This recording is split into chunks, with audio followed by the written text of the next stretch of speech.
इंडोसागा में आपका स्वागत है। आज के एपिसोड में अर्जुन की अश्वमेध यज्ञ के दौरान रोमांचक यात्रा की कहानी देखें। पांडवों की विजय और अर्जुन के त्रिगर्त के पुत्रों और वज्रदत्त से भयंकर युद्ध को महसूस करें। साथ ही अर्जुन और बभ्रुवाहन के बीच भावनात्मक संघर्ष और नागमणि के चमत्कार से अर्जुन का पुनर्जीवन देखें। कर्तव्य, वीरता और परिवार की इस अद्भुत कहानी के लिए देखते रहिए इंडोसागा।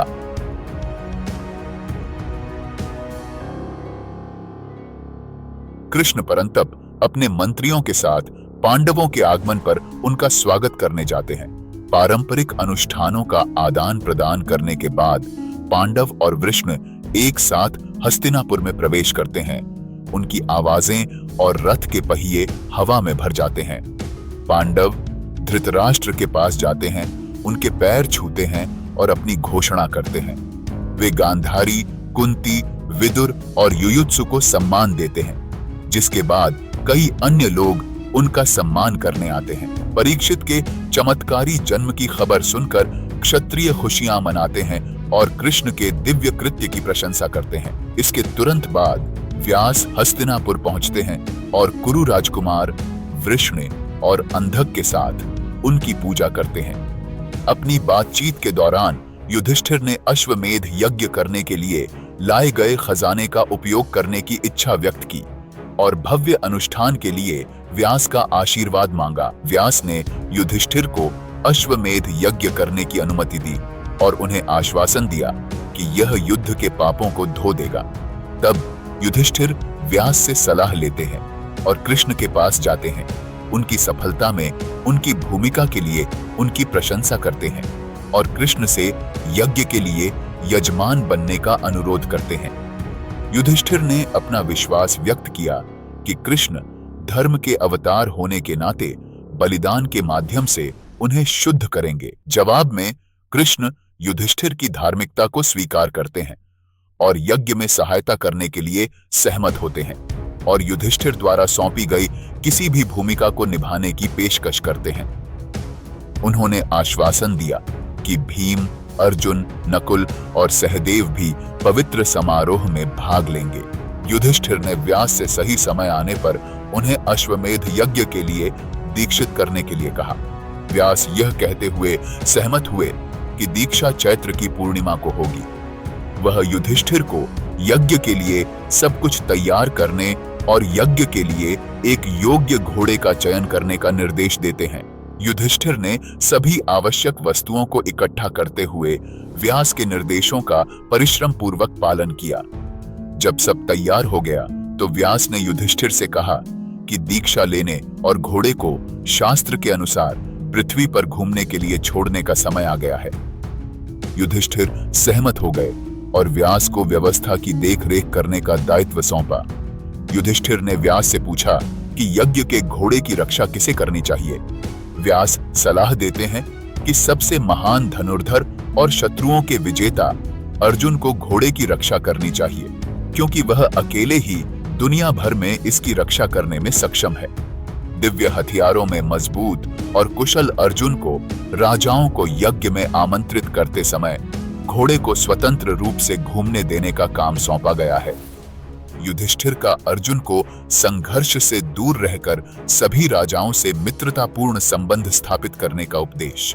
फिर उन्होंने धृतराष्ट्र की सहमति से भीम और नकुल को हस्तिनापुर की रक्षा के लिए नियुक्त किया और सहदेव को मेहमानों की देखभाल के लिए नियुक्त किया। जब दीक्षा का समय आता है तो युधिष्ठिर और रथविज घोड़े की बलि का पवित्र संस्कार करते हैं। दैवीय ऊर्जा से भरपूर व्यास शास्त्रों के अनुसार भूमि पर घूमने के लिए चुने हुए घोड़े को छोड़ देते हैं। स्वर्णहार से सुसज्जित युधिष्ठिर प्रजापति के समान शोभा पा रहे हैं, जबकि अर्जुन यज्ञ के घोड़े का पीछा करने के लिए तैयार है। अपना रथ और गांडीव धनुष तैयार कर रहे हैं। हस्तिनापुर के लोग अर्जुन के प्रस्थान को देखने के लिए बड़ी भीड़ में इकट्ठा होते हैं। उनकी शक्ति और महान उद्देश्य की प्रशंसा करते हैं। अर्जुन उत्साहित और अपने धनुष से लैस होकर बाहर निकलता है, जिसके बाद नागरिकों की प्रशंसा और जयकार होती है। जैसे ही अर्जुन बलि के घोड़े का पीछा करने के लिए निकलता है, हस्तिनापुर के लोग उसे आशीर्वाद देते हैं, उसकी सुरक्षित वापसी के लिए प्रार्थना करते हैं।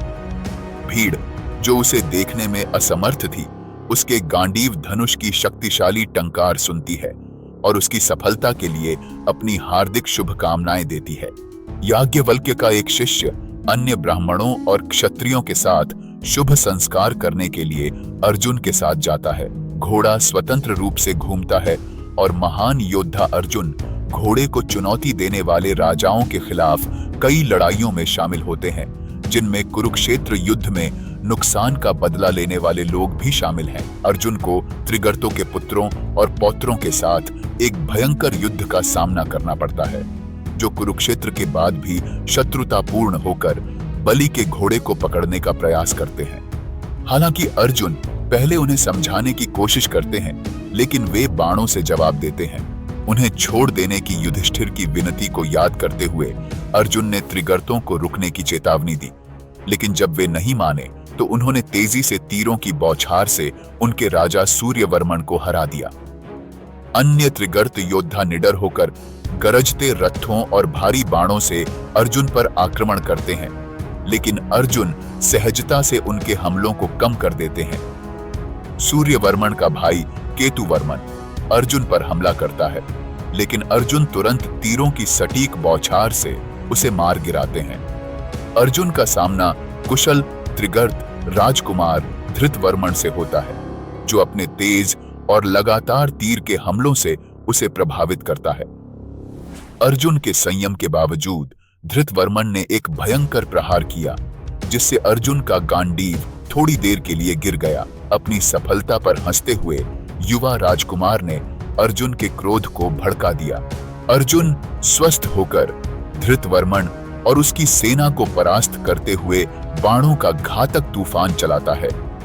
जैसे ही अर्जुन का क्रोध बढ़ता है, उसने 18 सबसे बहादुर त्रिगर्त योद्धाओं को मार डाला, जिससे बाकी लोग डरकर भाग जाते हैं। पराजित त्रिगर्तों ने युधिष्ठिर के प्रति अपनी वफादारी की प्रतिज्ञा करते हुए अर्जुन के सामने आत्मसमर्पण कर दिया।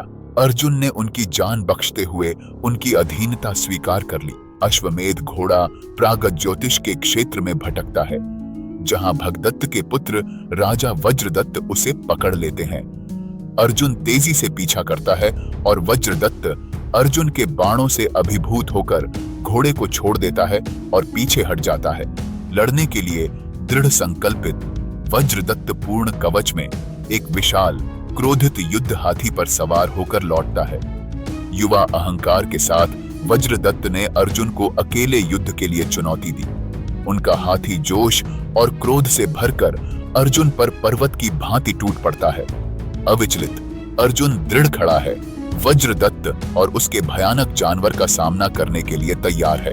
क्रोधित होकर वज्रदत्त ने अर्जुन पर बाणों की बौछार कर दी, लेकिन अर्जुन ने कुशलता पूर्वक अपने गांडीव से उन्हें काट डाला। निडर होकर वज्रदत्त ने एक और लगातार गोलाबारी की, लेकिन अर्जुन ने सुनहरे पंखों वाले तीरों से जवाबी कार्यवाही की, जिससे वज्रदत्त पर प्रहार हुआ और वह अपने हाथी से गिर गया।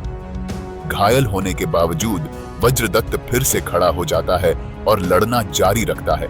क्रोधित होकर अर्जुन ने वज्रदत्त और उसके हाथी पर ज्वलंत बाणों की वर्षा की।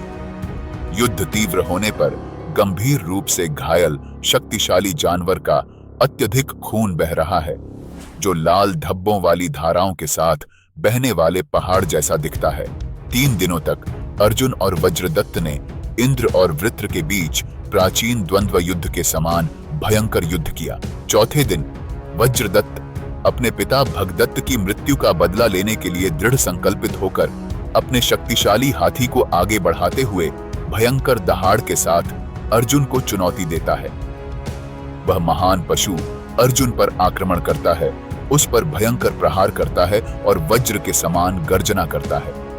अर्जुन अविचल होकर अपने गांडीव को पकड़ता है और चुनौती से क्रोधित होकर तीरों का एक तूफान छोड़ता है, जो हाथी को रोक देता है। वज्रदत्त क्रोधित होकर अधिक तीर चलाता है, लेकिन अर्जुन आसानी से उन्हें हटा देता है और लड़ाई में अजेय रहता है। अर्जुन ने एक बार फिर वज्रदत्त के हाथी का सामना किया और एक शक्तिशाली तीर से उस जानवर को अंदर तक छेद दिया। इंद्र के वज्र से आहत होकर वह महान हाथी पर्वत के समान गिर पड़ता है। तब अर्जुन ने वज्रदत्त को आश्वस्त करते हुए कहा, डरो मत, युधिष्ठिर ने मुझे आदेश दिया है कि जो मुझे चुनौती दे उसे मारूं नहीं बल्कि परास्त करूं। तुम बच गए हो, अपने शहर में सुरक्षित लौट आओ और चैत्र की पूर्णिमा पर युधिष्ठिर के अश्वमेध यज्ञ में हमारे साथ शामिल हो जाओ। पराजित वज्रदत्त सहमत हो जाता है और कहता है, ठीक है। अर्जुन का सामना जीवित बचे सैंधवों से होता है, जो पांडवों के प्रति घृणा से भरकर बलि के घोड़े को पकड़ लेते हैं और उस पर हमला कर देते हैं। ये क्षत्रिय भयंकर और दृढ़ 1000 रथों और 10,000 घोड़ों के साथ अर्जुन को घेर लेते हैं और उन पर पर्याप्त शक्तिशाली बाणों की वर्षा करते हैं। यह याद करते हुए कि कैसे अर्जुन ने उनके राजा जयद्रथ को मार डाला था, वे लगातार उस पर हमला करते हैं, उसे पिंजरे में फंसे पक्षी की तरह घेर लेते हैं। जैसे ही अर्जुन चारों ओर से घिरा हुआ भूमि पर अकेला खड़ा होता है, प्रचंड हवा चलती है और सूर्य मंद पड़ जाता है। आकाश में अशुभ संकेत छा गए। राहु ने सूर्य और चंद्रमा दोनों को निगल लिया। तीनों लोकों में निराशा की चीखें गूंज उठीं। जैसे ही अर्जुन सैंधव योद्धाओं से अभिभूत हो गया, उल्काएं सूर्य और चंद्रमा से टकरा गईं और पृथ्वी पर रक्त की भीषण वर्षा होने लगी। प्रकृति कांप उठी और देवता, सप्तर्षि और महर्षि भय से भर गए और अर्जुन की जीत के लिए प्रार्थना करने लगे। गांडीव अर्जुन के हाथ से फिसल गया और वह लगातार हमले से क्षण भर के लिए स्तब्ध हो गया। दिव्य प्राणियों के आशीर्वाद और प्रार्थनाओं के माध्यम से अर्जुन की शक्ति फिर से जागृत हो जाती है। वह दृढ़ता से खड़ा होता है, अपना गांडीव उठाता है और बाणों की बौछार करके सैंधव योद्धाओं को अभिभूत कर देता है। उसके धनुष की टंकार से वे भयभीत हो जाते हैं, जिससे वे घबराकर भागने लगते हैं। अर्जुन एक चमकते सूरज की तरह अपने शत्रुओं पर धावा बोल देता है। उसके बाण इंद्र के वज्र की तरह बरसते हैं और उसके शत्रुओं को बादलों की तरह तितर बितर कर देते हैं। जैसे ही सैंधव अर्जुन पर फिर से हमला करते हैं, वह आसानी से उनके तीरों को काटते हुए हंसते हैं और उन्हें सलाह देते हैं कि वे अंतिम संस्कार कर्म कर लें, क्योंकि वे घोर संकट में हैं। युधिष्ठिर के आदेश को याद करते हुए अर्जुन सैंधवों से कहते हैं कि जो भी हार मानकर आत्मसमर्पण करेगा, उसकी जान बख्श दी जाएगी। युद्ध के दौरान अर्जुन अपनी प्रचंड शक्ति से सैंधवों को पराजित करते हैं। कई योद्धाओं के सिर धड़ से अलग कर देते हैं, जिससे कुछ योद्धा भाग जाते हैं, जबकि अन्य हताशा में लड़ते रहते हैं। इसी बीच अर्जुन की बहन दुशाला अपने पोते को लेकर अर्जुन के पास आती है और अपने पुत्र सुरथ की मृत्यु का दुख व्यक्त करते हुए दया की भीख मांगती है। अर्जुन अपनी बहन की पीड़ा देखकर अपना धनुष नीचे रख देते हैं और दुशाला से शांति का वचन लेते हैं। दुशाला अपने योद्धाओं को युद्ध रोकने का आदेश देती है और अर्जुन अश्वमेध के घोड़े का पीछा करते हुए मणिपुर पहुंचते हैं। मणिपुर का शासक बभ्रुवाहन विनम्रता पूर्वक ब्राह्मण और खजाना लेकर अपने पिता अर्जुन से मिलने जाता है।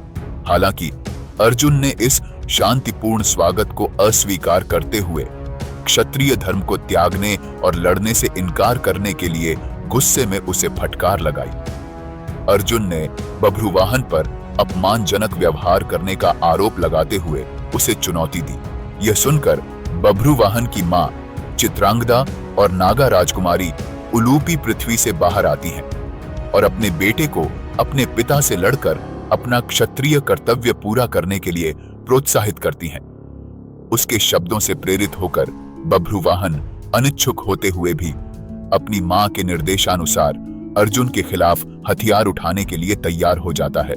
सुनहरे कवच सुसज्जित बभ्रुवाहन एक शानदार रथ पर चढ़ता है और अश्वमेध घोड़े को पकड़ लेता है, जिससे अर्जुन गर्व से भर जाता है। जैसे ही पिता और पुत्र युद्ध में संलग्न होते हैं, अर्जुन तीरों की बौछार छोड़ देता है, जबकि बभ्रुवाहन समान तीव्रता के साथ मुकाबला करता है। एक भयंकर आदान प्रदान में बभ्रुवाहन ने अर्जुन के कंधे को एक तीर से छेद दिया, जिससे उसे बहुत पीड़ा हुई। अर्जुन अपनी ताकत वापस पाकर अपने बेटे की वीरता की प्रशंसा करता है और लड़ाई फिर से शुरू करता है। बभ्रुवाहन ने अर्जुन के तीरों को काट दिया और उसके स्वर्ण ध्वज को नष्ट कर दिया। घोड़ों को खोने के बाद बभ्रुवाहन पैदल ही लड़ने के लिए नीचे कूद पड़ता है। अपने बेटे की बहादुरी से प्रभावित होकर अर्जुन ने अपना हमला तेज कर दिया। अंतिम शक्तिशाली प्रहार में बभ्रुवाहन ने सुनहरे पंखों वाले तीर से अर्जुन की छाती को छेद दिया, जिससे महान योद्धा धराशायी हो गया। भीषण युद्ध के दौरान अर्जुन और बभ्रुवाहन दोनों घायल होकर गिर पड़े। चित्रांगदा सदमे और दुख से अभिभूत होकर युद्ध के मैदान में रोती हुई भागती है, जब वह देखती है कि उसका पति अर्जुन जमीन पर बेजान पड़ा हुआ है। चित्रांगदा अर्जुन के निष्प्राण शरीर के पास शोक में डूबी हुई गिर जाती है। होश में आने पर वह उलूपी पर गुस्से में आरोप लगाती है कि उसने बभ्रुवाहन को अपने पिता को मारने के लिए उकसाया। वह उलूपी के प्रेम और धर्म पर सवाल उठाती है और उसे अर्जुन को जीवित करने के लिए अपनी शक्तियों का उपयोग करने की विनती करती है। चित्रांगदा अपने बेटे के लिए नहीं बल्कि अर्जुन के लिए गहरी दुख व्यक्त करती है और अपने पति से उठने की प्रार्थना करती है। उसे युधिष्ठिर और अश्वमेध यज्ञ के घोड़े के प्रति उसके कर्तव्य की याद दिलाती है। वह समझ नहीं पाती कि उलूपी इतनी शांत कैसे रह सकती है, जबकि उसने यह त्रासदी उत्पन्न की है। चित्रांगदा शोक से व्याकुल उलूपी से अर्जुन को पुनर्जीवित करने की प्रार्थना करती है। उसे याद दिलाती है कि उनका बंधन भाग्य द्वारा निश्चित किया गया था और उलूपी से अपनी नाराजगी को त्यागने का आग्रह करती है। वह अर्जुन के पैरों को पकड़कर मौन ध्यान में बैठ जाती है, उनके पुनर्जीवित होने की प्रतीक्षा करती है। बभ्रुवाहन चेतना में आता है और देखता है कि उसकी मां अर्जुन के शरीर के पास बैठी हुई है। वह अपने पिता की हत्या करने के लिए खुद को दोषी ठहराता है और महसूस करता है कि ऐसा कोई प्रायश्चित नहीं है जो इस पाप को मिटा सके। बभ्रुवाहन गहरे दुख में डूब जाता है और स्वयं को माफी के योग्य नहीं समझता। अपराध बोध से पीड़ित बभ्रुवाहन कसम खाता है कि अगर अर्जुन जीवित नहीं हुए तो वह भी अपना जीवन त्याग देगा। वह पितृहत्या के पाप पर शोक व्यक्त करता है और मृत्यु का व्रत लेने की तैयारी करता है, यह मानते हुए कि उसके पाप का कोई उद्धार नहीं है। जैसे ही वह प्रायोपवेश की तैयारी करता है, उलूपी नागों का एक दिव्य रत्न बुलाती है, जिसमें मृतकों को पुनर्जीवित करने की शक्ति होती है। उलूपी बभ्रुवाहन को बताती हैं कि अर्जुन वास्तव में पराजित नहीं हुए थे, क्योंकि कोई भी देवता भी उन्हें परास्त नहीं कर सकता। वह समझाती हैं कि यह युद्ध अर्जुन की इच्छा से उनके पुत्र की परीक्षा लेने के लिए एक माया थी। उलूपी बभ्रुवाहन को दिव्य रत्न देती है और उन्हें अर्जुन के सीने पर रखने का निर्देश देती है। रत्न की शक्ति से अर्जुन जाग उठते हैं, मानो गहरी नींद से उठे हों। बभ्रुवाहन राहत और प्रेम से भरा हुआ अपने पिता के सामने हाथ जोड़कर खड़ा हो जाता है। जैसे ही बभ्रुवाहन अर्जुन की पूजा करता है, स्वर्ग में खुशी मनाई जाती है। सुगंधित फूलों की वर्षा होती है और आकाश में ध्वनि गूंज उठती है। अर्जुन अपने पुत्र को स्नेहपूर्वक गले लगाते हैं और फिर चुपचाप रोती हुई चित्रांगदा और उलूपी को देखते हैं। इस एपिसोड को देखने के लिए आपका धन्यवाद। अगर आपको वीडियो पसंद आया हो तो इसे लाइक करें, अपने दोस्तों के साथ शेयर करें और हमारे चैनल को सब्सक्राइब करना न भूलें। आपका समर्थन हमारे लिए बहुत मायने रखता है। फिर मिलेंगे अगले एपिसोड में। धन्यवाद।